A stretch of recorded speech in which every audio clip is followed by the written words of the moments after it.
So I'm here with Daimon Johnson of Cutthroat London in Peckham. Cutthroat London is a very minimal, very trendy, very Islington, slick to a point barbershop which is mixed gendered. I'm just here to have a little chat with Daimon about his journey in barbering and where he intends to go in the future, as Daimon will be going to Pastures Green imminently. Indeed. So Daimon, it's a standard question. Tell me, what was your inspiration and motivation to become a barber from the very beginning? Well, my story is a little bit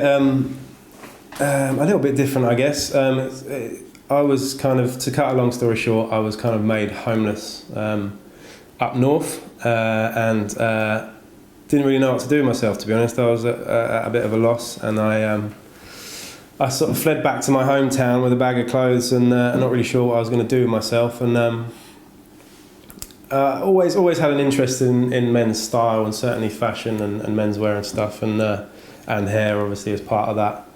So it just I think one day I was just in a friend's barbershop, and he'd just been training, and he was a junior in the shop in Cambridge, and I was watching the head barber in there, and I watched him doing a whole haircut, scissor over comb, and very Italian and very particular, and I just thought it looked like a real skill that I could get down with. And sort of the more I thought about it, it ticked every box in terms of learning a trade, in terms of doing a legitimate skill that I could do all over the world at any age. And it was creative, it was social, it just ticks all the boxes, ahead of plumber or electrician or something like that. It's much more me. So I came to London and started training under a couple of guys that then went on to form London School of Barbering and Gents, and they basically all split up and did their own thing.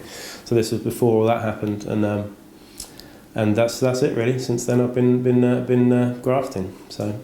Okay. And I've loved every minute of it as well. That's the other thing. It's definitely the best thing I've ever done with my useless self. And how long ago was that exactly? It's about 6 years ago now, so yeah, in 2010. And were you self-taught, or did you go to an academy of sorts? So it wasn't really an academy at that time. It was kind of the beginnings of what, like I said, the sort of foundations of what turned into, like Michael from London School of Barbering went off and did London School of Barbering. This is a couple of years later, so but he pretty much taught me before then, in the central London. So yeah, it's just like the primordial stage before London really had any academy. So just kind of before barbering really started becoming a sort of legitimate choice for young people, as a career, I think. So I hit it just on the right time. So I did obviously learn in a kind of semi-structured way, but it was quite loose, and it wasn't really an academy of sorts. It was more of a laid-back thing than that, and there was a very small amount of us doing it as well. So 2 or 3 in the class, I think, at that time. So yeah. Okay. And tell me, what kind of styles are you specialising in right now? What's giving you the buzz right now? Myself. I like to be, as I'm sure a lot of people do, I like to be a jack of all trades, really, and I like to be good at everything. I like to push myself to do stuff that are well out of my comfort zone. Things I've learned a lot more since being in Peckham, actually, because we have such a wider demographic of people and styles, and people more willing to do unusual things with their hair, which is nice. But yeah, I tended before here. I tended to lean towards more classic, obviously more sort of 20s to 50s, more classic styles, because of my interest in that sort of era. But nowadays I'm doing a lot of 90s stuff, which is quite unusual. I don't think there's that much going on at the moment. 90s wise, we do a lot of quite severe undercuts, a lot of steps, a lot of curtains and things like that. Like, I love doing that stuff, and it might sound like I'm being ironic, but I'm not. I genuinely like all that stuff. I want my clients to look like Peter Andre and that, but not all of them want to. So but yeah, we do a lot of that, and we're quite 80s and quite 90s vibes in here, just because me and James are kind of stuck in the past, really. So I'm very keen to know what you're doing in the 80s, because from what I remember about the 80s, it was, I don't know how to define it because I'm not a barber, but I remember kind of long hair at the back, shaved sides, highlights, like Glenn Hoddle, wedges. That's what I remember. Yeah, I love all that. I love all that haircuts. I mean, I love all that terrible stuff that most people hate, but I like it all. Same with the cars, you know. I like all those cars as well. But you know, like I said, I like doing things that are different, and I think we're seeing a research because we. It sounds really, really rubbish saying it, but we are kind of a, you know, in a part of London that kind of sees trends happening, like, you know, on point. So I think at the moment you're starting to see a lot of longer hair on guys, and it's definitely getting that way all over the country. You know, it will slowly creep up north, and they'll catch on. But we are getting guys with longer hair. The beards, I've been doing a hell of a lot of beards for the last few years, but now they're all getting smaller. Noticeably smaller. You're getting guys with massive lumberjacks, and they're now going to a nice cropped, tidy, much nicer in my opinion, aesthetic. And the hair is either going quite military, and quite 90s. Lots of high and tights, lots of crops. Certainly up north more, but in London it is becoming very 90s. Yeah, okay. Which I like. You know. And this barbershop's quite different from any barbershop that I've come into. I mean, it's very clean, it's very fresh, it's very minimal. Tell me why you chose to go down this road when everybody else seems to be going down the vintage route where possible, and the budget affords it. No, that's a good question, because there's one thing I can't stand, and that's gimmicks, and I don't like moustache motifs and razor blade motifs, and I don't like these things. You know, I don't like these things. I just don't like to faff about. I like to I wanted a space that was really comfortable and suits everybody. Do you know what I mean? I want every single person who walks in the door to be catered for, and I want them all to feel equally as comfortable, no matter whether they're from wherever. Do you know what I mean? It's I think I didn't want a place to be intimidating in any way. I didn't want it to shut anybody out at all. I just wanted it to be open for everybody, you know. And Ant is totally in with me on that as well. So hence the neutrality. Yeah, and yeah, I mean that's the thing for us. We're quite adamant that a barbershop is a place for a woman. So you know we definitely cater for all genders and all walks of life and all races and all cultures. Like I said, yeah. Okay, so I kind of understand the design now, because a woman wouldn't come in here and feel. Yeah, they wouldn't feel. We don't want it to be masculine. We don't want it to be feminine. We want it. It is a barbershop because we just do cuts. We don't do colouring. We don't do a lot of the faffing about that you get in a salon. I mean, there's a grey line between a salon and a barbershop. Some people hate the word salon and they're like, oh no, you know, hairdressers. But no, we have a mixture of disciplines here. All the members of staff, I'm a barber by trade, so I don't tend to cut long hair at all. But all the people I've got that work here are very skilled in different areas. So I know as soon as someone comes in, we can put them with the best person for that job. And I think that's quite unique. You know, we don't all do the same thing. We've got definite strong points that we can send people down. Yeah, I think the only name that part of this shop that could frighten a woman is the name. Yeah. Well, the name is actually like it wasn't quite deliberate, but the name is actually this street used to be called Cutthroat Lane or Cutthroat Alley, I think, back in the day, because highwaymen used to basically cut purse people around here. So back when it was before when it was like old Peckham, you know. Before Only Fools and Horses, you know, a long way before that. That's what most people know Peckham for, you know. So. Only Fools and Horses. And tell me, you created, I believe, a brand of pomades. Yeah. Tell me how this came about and where you are with it right now. So me and my brother Leo, basically I started when I'd finished my sort of apprenticeship in barbering. I'd rather than going down the shop route, I started working freelance because I'd worked in a lot of different fields before and I didn't really want to work for anyone else anymore. I was getting a bit sick of working for the man, as I'm sure a lot of people do. So I went down the mobile route and actually did a real good success of it. And I started doing a lot of big businesses in central London, and a lot of recruitment firms and offices and stuff. That's kind of a separate issue, really. But yeah, I just remember having a lot more freedom from doing that, and then having a bit more time to think about other things that I wanted to do. And I just remember one afternoon I met up with my brother for coffee, and I just thought, you know, how easy would it be to create a product, because I didn't really feel that there was anything in the market at the time in the UK that really catered for what I wanted personally out of a hair product. So we just went, well, let's do it then. So we went home pretty much, and like, no word of a lie, pretty much got pots and pans out, and came up with our first formula with a little help from someone else. And we had a few ingredients that we wanted to use that we knew had never been used before in any hair product, certainly in any men's hair product, any styling product. So we got quite a unique formula made.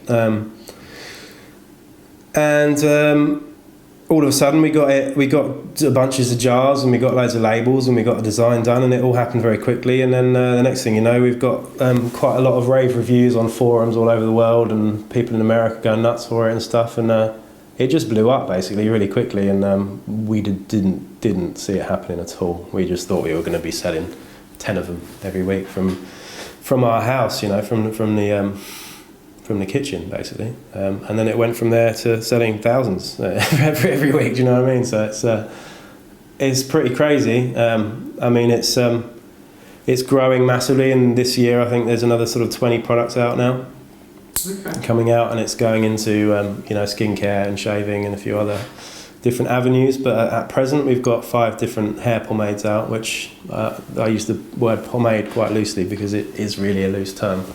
But they're all quite different, and we use them a lot in the shop and sell a lot of them through the shop as well, to be honest. Okay. And you've also got a comb that you told me about. Yeah, I got a comb here. Cow horn. We do cow horn combs, which are, you know, fashioned from the horn of a cow. Or it could be a minotaur, but it's not, it's a cow. No, they're quite unique. They don't have any sort of friction when you're putting them through your hair. They don't drag at all. They're really smooth and nice. Yeah, you'd have to use one to believe it. I'm not in a position to do that, as you well know.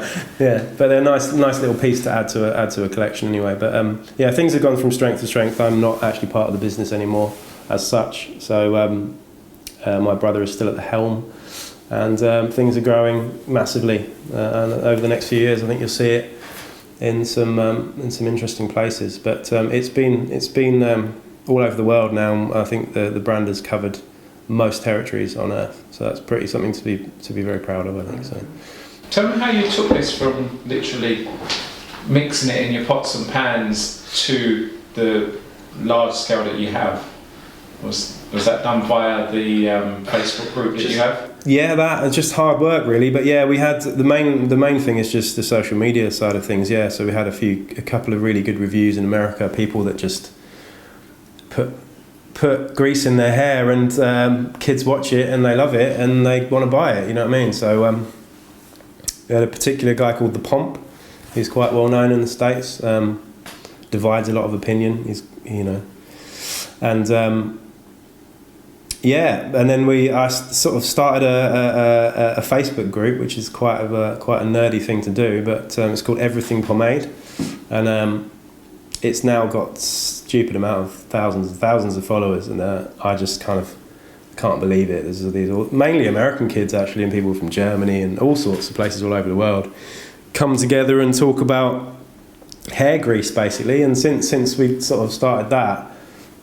You've seen all these sort of home brewers doing their own thing as well. So there's a lot of, not that we started it or anything at all, because they were doing it before, they were doing it long before that, but people making their own versions of things, and you know, from home, and making pots and pans and making these really amazing hair products that never have the financial backing to make it big, you know. But if they did, they probably would be amazing. So when you mix them in your pots and pans and you think, yeah, this is perfect, does it need to get regulated thereafter? Or? Yeah, there are. I mean, obviously, when you start out, you forget about the regulations, you forget about the legality in some senses. That kind of comes when you've got a bit of money, and you've got a bit of, you can actually. But yeah, to begin with, it's all just about me as a barber. Obviously, I had an avenue to be able to test these things and sample them on different hair types and on myself mainly, because that's really what it was for. I mean, really we made essentially the backbone of it is we were making products for ourselves to use. Like that's kind of how it started, and then obviously it just helped that other people like them too. So, you know, but yeah, it just came naturally. Really, it just grew from there. And there's moments when me and Leo were out in Shoreditch just grabbing people off the street and saying, which smell do you like more, you know, which scent. We got quite into formulating fragrances, so that's kind of like the sort of thing that stands out, I think, mostly about the brand is the fragrances, and they're really quite refined and nice.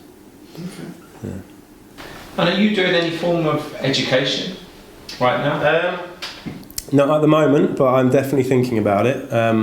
Yeah, so me and my partner are close to moving down under, and I'd like to perhaps set up some sort of either academy sort of setup or just a really nice shop where I can do some really nice things.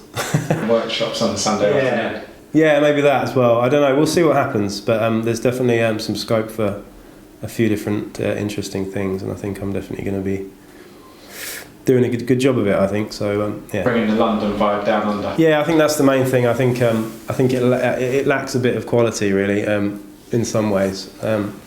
Not that I'm saying that London does it better than anywhere else, but I think if you've done anything in London and you take it anywhere else, then you can make a success of it. If you have the same attitude, if you carry this attitude to another place, you can smash it. So hopefully I can smash it. Don't want to jinx myself, but we've done a pretty damn good job with this shop, and it's gone from strength to we've been open less than a year, and we've done incredible things with this shop. You know, started with 2 of us. We've now got like 8 or something. It's only a small shop, but you know, and we've done some really good things with it, definitely. So what would you say, in your opinion, you saw was different from down under in New Zealand and here in London? What was the things that you kind of stood out for you to say, wow? I think there's the thing is with in New Zealand and Australia, the thing I noticed was not just in barbering, but in everything really. There's a lot of really good ideas and really good people with integrity and passion and stuff, but they just don't execute the ideas in the right sort of way. I think branding is kind of off point. There's things that just don't have a level of professionalism to them. Do you know what I mean? It's like every coffee you get in New Zealand is incredible. It's way better than any coffee here, but it just might not be branded well enough for me as a consumer to actually want to buy it in the first place. Do you know what I mean? So you don't get it in 3 seconds. Yeah, and that too. Do you know what I mean? It's you've got to think about yourself as a consumer. I guess consumers are different down there than they are here as well. What we want as consumers is different to what people want down under. Maybe they're a bit more relaxed about things, but I just think there's scope to do. I mean, even like going into a shopping centre and looking at what high street shop, women's wear and men's wear brands you've got there. They're just not done as well as they're done over here. Do you know what I mean? It's just how it is. It's, so there's definitely room for improvement on all that, I think. And consultancy work for your good self. Yeah, that too as well. You know, so yeah, I'd like to. I think there's some really interesting things going on now, and obviously they're a little bit behind us here, like everyone else is in Europe and elsewhere. But in terms of barbering, yeah, I think it's catching on now, and then now's the time to be doing some interesting things down there, definitely. So. Oh, perfect. And away from kind of talking about shops and services and everything else, what are you actually liking about the barbering industry on the whole right now? There's lots of things I like about it, really. I mean, I never thought when I started getting into it that it would be as big as it is now at all. It's amazing to see so many incredibly talented people on Instagram and whatnot that inspire me to carry on doing what I'm doing as well. You know, I'm always learning. I'm certainly far from perfect, so you know, it's nice to have this community where, you know, it's just so vibrant at the moment. But yeah, there is kind of overkill in some ways as well. It goes both ways. Like there's a lot of crap going on as well, but I try to remain positive about it all and not judge it too much. But so what is the crap, and what would you like to see change in the crap? I just think the whole attitude of like masculinity kind of does my head in a little bit. It's 2016 and I'm just, maybe I'm a feminist, I don't know, but like, I can't get behind that. I just think it's so behind and backwards, like that attitude, and I'm seeing it a lot from a lot of people that should know better. Do you know what I mean? I'm no gentleman, but I mean, come on, it's like... Yeah, but you have to look at it from different perspectives. My perspective of it is the hairdressers had dominated the market, I would say, since probably mid-80s till 4 or 5 years ago. Mm. So maybe it's just that time to give something. I think it's just time for things to merge and for the lines to blend a bit more, because it's not just male female, it's race as well. I'm not seeing enough white barbers doing afro hair, and I'm not seeing enough afro barbers doing white hair. Do you know? It's 2016. I'm on Peckham. We're on this street.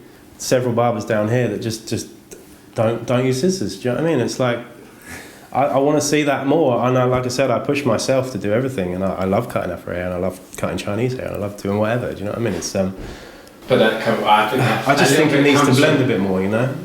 That comes from regulations as well. Clippers is the easiest thing to grab and sell to. Yeah, of course it is. Yeah. I mean, it's a different thing, but I'd like to see the future of barbering coming a bit more all-encompassing, and hairdressing and barbering. I certainly don't look down on hairdressers. I've learned a lot of things from hairdressers who I've worked with that a lot of barbers don't know about. So I can certainly tell you to all go and work with a hairdresser, because you'll definitely learn some things that will benefit your barbering. So, yeah.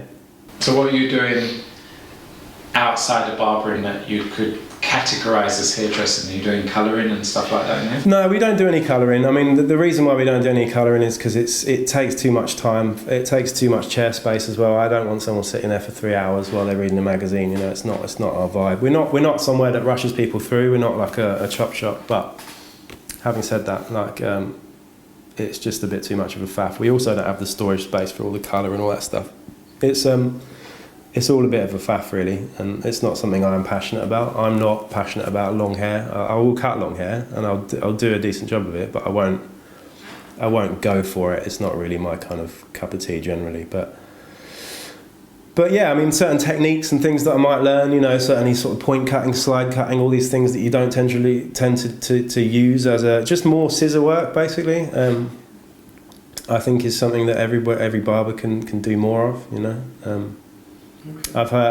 We've got a junior here who had a trial somewhere else recently, and he's from LSB.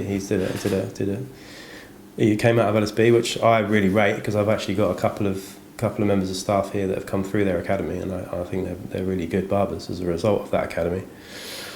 And he went and had a trial somewhere else, and the guy afterwards said, "You can't cut hair like a barber. You're a hairdresser." And he's never been a hairdresser. He comes from a barbering academy. But the reason the guy was criticising him was because he was sectioning hair too much.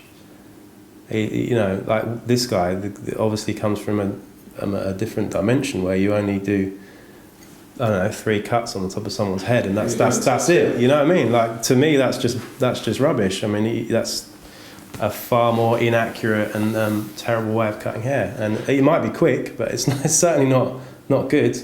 So yeah, for a barber to criticise someone for cutting hair too technically is insane and backwards, and I think it should be stamped on.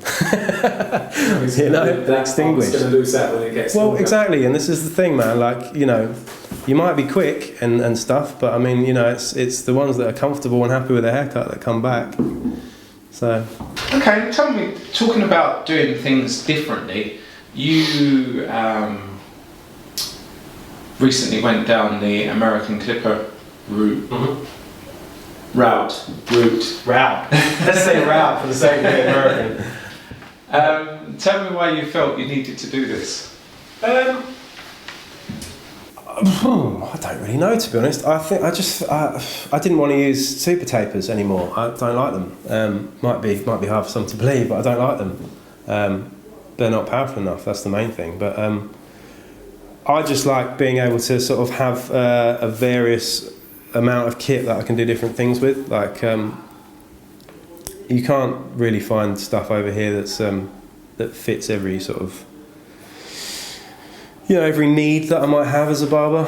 I need something that does bulk work. I need something that does fades real nice and crispy. I need something that balds. I need something that does everything. I quite like to have an arsenal of kit that does that. I don't have a particularly big arsenal, but I have every base covered. Do you know what I mean? But yeah, I mean, I just read a lot of things particularly about Andis Masters, which I've always loved because it's just like kind of the techniques of clippers really to me. Everybody in America uses them, and I've always wanted a pair because they just look solid and substantial and metal.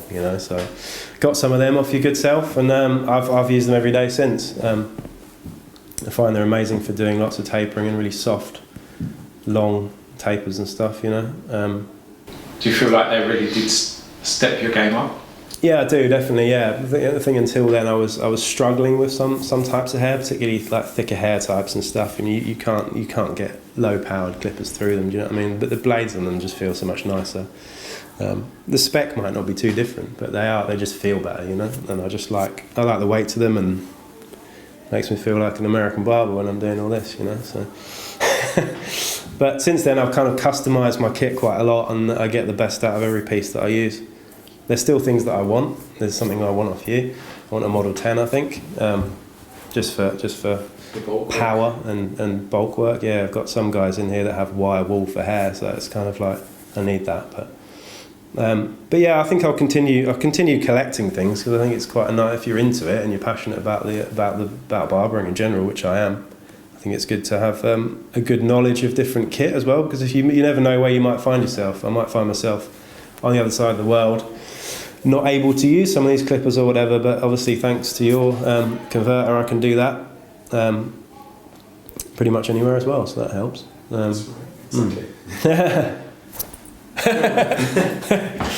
Yeah. And talking more on barbering equipment, more what you're sitting on, Belmont. Yeah. I mean, I was flicking for a Belmont magazine brochure, and I see that you've actually been featured, and you've gone on to tell me since that they actually made a video. Tell me why you feel Belmont chose you to be part of their marketing, if you like. Because we're just awesome, basically. But yeah, it's out of circumstance. A client of mine, his partner worked with Belmont, and she saw the shop and was really impressed with the way that it looks and the way that it feels, and basically just got her whole camera crew in and did a day shoot in the shop with James and Steve cutting hair and doing some shaves and stuff. And they've done this really beautiful video that tells the story about our shop, so you should check that out through Belmont Takara's Twitter and Facebook feeds and stuff.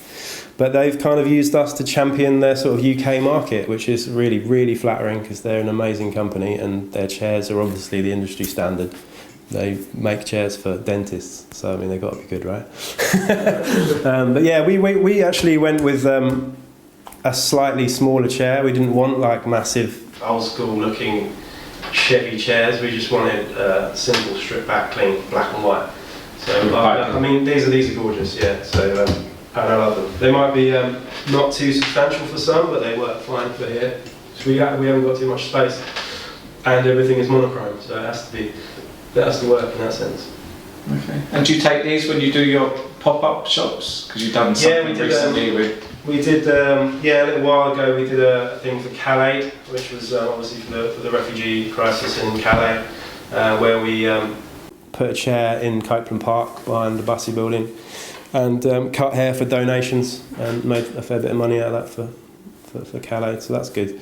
But yeah, we'd like to do more of that this summer because this shop is a different entity in the summer. In the winter, we have the doors closed because it's freezing, but the doors open out and it's really nice on the street. We have beers flowing from Brick Brewery and cornettos in the freezer, and always good tunes playing because we're quite up on our music. We've got a couple of nights coming up that are in association with the shop around Peckham, so we're going to do that as well. I might even think about getting DJs in here every Saturday as well, just to play some disco and get down. But we like to boogie in here, so we're definitely not rock and roll. We're kind of sometimes rock and roll. We're pretty eclectic, but we're generally all 80s and 90s and disco really. But yeah. So sometimes it's going to be like an open house. Yeah, pretty much. We just want it to be, like I've said, we want an inviting space that nobody's intimidated by. because I've had that before. I think every bloke has, where they've walked past the barbershop and I need a haircut. You look in there and you see all these guys with face tattoos and stave whatever on your hands, and it's a little bit intimidating. You know, you're not sure whether you want to go in because it's, you know, am I disrupting their chat or, you know, whatever. It's just, you might have any reason, but like for likes, don't they? You know, they exactly, yeah. You know, if someone's tattooed, he's going to feel comfortable. If he's not, he might. Well, I'm covered in tattoos, but I hide them all. So you know, if someone's kind of like a cool, trendy kind of architect, artist, he's just going to levitate towards this place. 'Cause that's just. I think so. I like to think that hopefully we haven't gone too design focused. Like, hopefully it's still simple enough to have. To make everybody feel comfortable, do you know what I mean? No, definitely. It's not cold. I mean, you it's not walk in warm. and you form your own opinion. Yeah, and It's minimal. we've got Remy Ruff's artwork on the walls, which is he's quite a famous graffiti artist, and his stuff's amazing. So yeah, that's another reason to come in, check out his artwork. So yeah. And in closing, what's next for Daimon the Barber? I think what's next for me is adventures in other lands, really. I'm not really sure. I'm not really sure, to be honest. Like I was saying earlier, it's kind of less about barber life and more about dad life for me. So priorities first. It's family, and then we'll think about perhaps a decent scale project down under. I think so. Yeah. Okay. Daimon, thank you very much for this interview and sharing all your wisdom and your adventures with the pomade and your new adventures down under. So I wish you the best of luck and success in everything that you do. Thank you very much, Harry.